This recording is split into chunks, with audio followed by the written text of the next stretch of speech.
આપણા આજુબાજુ વિસ્તારના તમામ અહીંયા પધારેલ મહેમાનોનું હુસૈની કમિટી અને મુસ્લિમ સુન્ની મુસ્લિમ જમાત દ્વારા અમે સ્વાગત કરીએ છીએ, બધાનો આભાર માનીએ છીએ।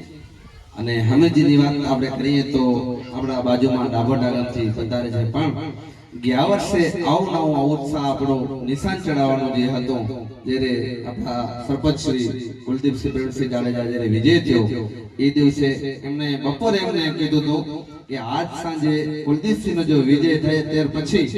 અહીંયાની જે ધજાનો પ્રોગ્રામ છે ને ચિત્તોડ ગામની અંદર એ હમીરસિંહ વરદાજી સોડા ધજા ચડાવી અને એમની માનતા પૂરી કરશે। ગયા વર્ષે 2025 ની વાત કરું છું,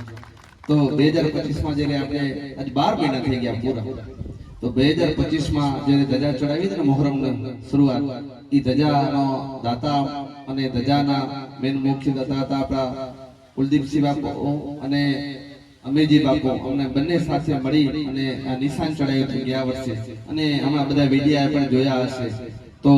આ વર્ષે પણ અમને જમાતને ને હુસૈની કમિટીને એટલો બધો ભાવ હતો કે અમેજી બાપુ પાછા પધારે બીજી વાર, પણ મેં જ્યારે ફોન કર્યો ત્યારે કે મારે દિલ્હી જવાનું થયું છે, એટલે એમને શબ્દો સાંભળીને એમનાથી નહીં પણ એમાં શબ્દો જરાક અમને એમ થયું ઓહો બાપુ તો નહીં આવી શકે, એટલે હું નહીં પણ સાંભળનારાને મનમાં એમ થયું કે નહીં આવે એમ,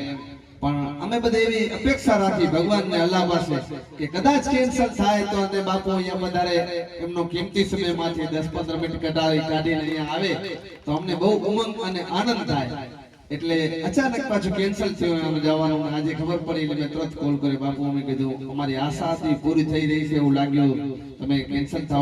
જવાનું હતું એ કેન્સલ થયું છે, તો કે હા સાચી વાત છે, મેં કીધું તમારે પધારવું પડશે, કેમ કે પધારવા માટે અમારો એટલો બધો તમારા પ્રત્યે ભાવ છે ને એટલે આ તમારે જવાનું કેન્સલ થયું છે ભાઈ। ઘણા બધાનો ભાવ હતો, જવાનું તમારે એક નહીં હતું, પણ તમને અહીંયા બોલાવવા માટેનો 100 જણનો ભાવ હતો, આખી જમાતનો ભાવ હતો, કમિટીનો ભાવ હતો, એટલે તમારો ગયાનું કેન્સલ થયું, તમે અહીંયા પધારજો અને અહીંયા પધાર્યા છે। ગયા વર્ષે પણ અહીંયા ધજા ચડાવી હતી, આજે પણ સાથે મળીને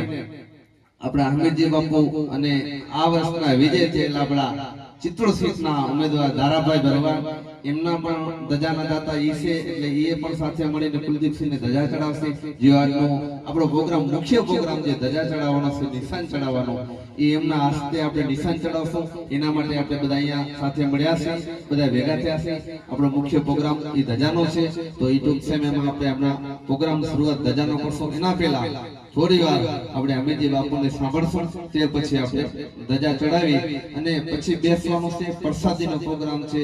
એ બધા પ્રસાદી લઈ પછી ગ્રામજનોને રજા આપશું ભાઈ।